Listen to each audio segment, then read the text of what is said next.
Oh,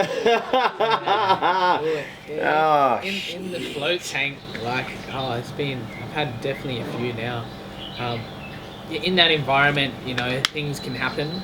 Like, you go into like a dream state, and then I've had things where I've just seen things so clearly in there that I thought I was like watching a TV. It was that clear in front of me, and it was actually like it was like two people fighting in a cage, and that's like my sport I do now. So it was in my mind a lot, like leading up to a fight, and then all of a sudden I've like sort of woken up from this deep float, and then there was these just two people fighting in front of me, and I just like it was so clear, like I felt like I could touch them, and then I turned my head and it was still going on, and then eventually it started to pixelate and just drift off, and I thought that was really strange because that, like, there was no, say, any substances before I went in or anything like that, and I was completely like sober. yeah. So when my hectic experience in there, like again, like sober, like nothing beforehand. This is actually before a shift, and I jumped in the tank. And prior to this, I was having some weird experiences in the tank, like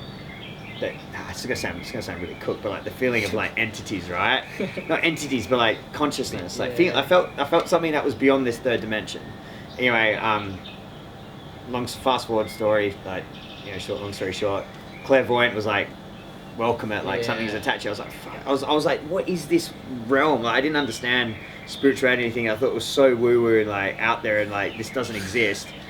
Going to my next float session, and I was in there. I just did my conscious breathing and went so deep, and I knew I was in the tank, but I saw a rip in space time, and I got hurled into like the next float room. I physically, mentally felt I was in the next float room, and something was talking to me about a spirit that likes to hang out at the float center because it liked the temperature of its feet. And the spirit was like from a man that lived in Africa.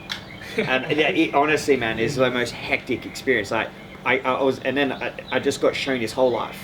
Like I still remember like vivid details of like the rundown like gravel like soccer pitches he used to play, like the rundown shit, like the flight over here on like the old 60s plane. So he was like very old, and it was just crazy. I got shown his whole life, and I was like, I remember just being like thrown, launched back into my body, and just like a huge emotional experience. I was like, I just saw someone's whole life and watched them die.